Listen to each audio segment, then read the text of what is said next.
आपला यावर्षी मेळावा होतोय आणि या मेळाव्यासाठी मित्रपक्षाचे हर्षवर्धनजी सकपाळ आणि रोहितदादा पवार तसेच भाई आणि आपले सगळे नेते उपस्थित असतील। जवळजवळ 10 ते 15,000 लोकांचा मॉब आम्हाला एक्सपेक्टेड आहे आणि दरवर्षी हा आपण होतो आणि खूप दिमाखात होतो।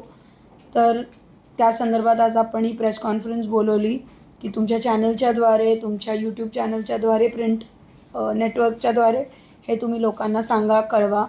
आणि देशात सध्या खूप मुद्दे चालू आहेत की ज्याच्यामध्ये एका पक्षाने भूमिका बजावते, तुम्ही स्वतः कव्हर केलं आहे अनेक वेळा।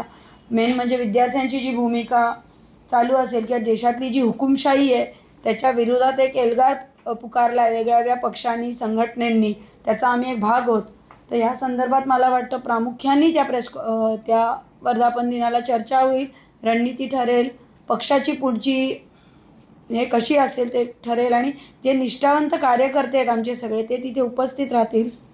संपूर्ण रायगड जिल्ह्यातील आणि राज्यभरातून किती कार्यकर्ते पदाधिकारी येण्याची शक्यता आहे अंदाज? राज्यातले मला वाटतं कमी येतील, प्रमुख लोकच येतील, पण रायगडमधलेच कमीत कमी 15-16 हजार कार्यकर्ते येतील हा आमचा अंदाज आहे। तुम्हाला मी सांगितलं की धोरण ठरतील म्हणजे महाविकास आघाडीच्या दृष्टीने, महाविकास आघाडीतले घटक पक्ष नेते येत आहेत, शिवसेनेचं कोणी येण्याचं मान्य केलं का? कदाचित आदित्यजी येतील, पण मी आता मुद्दामून त्यांचं नाव नाही घेतलं कारण की त्यांचं अजून मला पूर्ण कन्फर्मेशन येणं बाकी आहे, कारण की त्यांचा अजून एक कार्यक्रम क्लॅश होतोय, पण नाही तर आदित्यजी नक्की येणार आहेत। वर्धापन दिनाला कोणत्या मुद्द्यांवर आपण कार्यकर्त्यांना संबोधित कराल साधारणतः? नाही, मुळातच आता देशात काय झालं आहे की एक प्रचंड हुकुमशाही, प्रचंड घमंड आपल्याला या सरकारकडनं या विद्यार्थी आंदोलनात दिसून आली।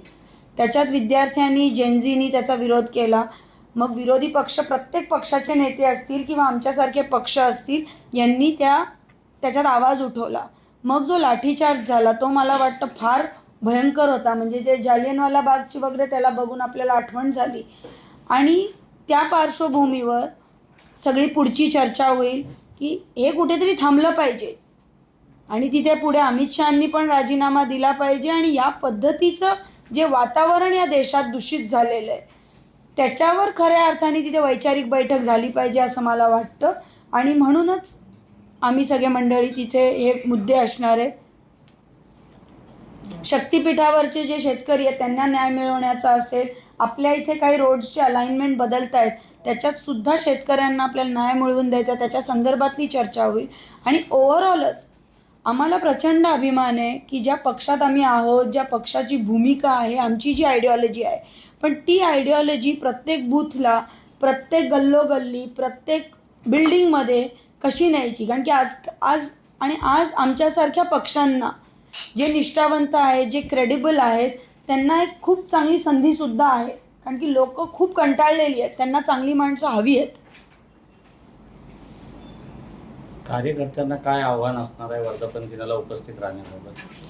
कार्यकर्त्यांना हेच आव्हान असणार आहे की त्यांनी मोठ्या संख्येत तिथे उपस्थित राहिलं पाहिजे आणि जो विचार आपल्याला नेते मंडळी देतील तो घेऊन आपण आपल्या गावात, आपल्या पाड्यात तो विचार नेला पाहिजे आणि तो विचारांचं राजकारण यापुढे झालं पाहिजे, हीच त्या ठिकाणी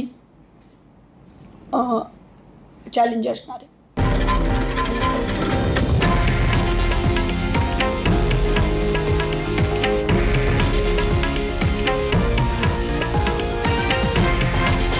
हे आहे देशातील नंबर 1 न्यूज नेटवर्क आणि आपण पाहत आहात TV9 मराठी, एकमेव।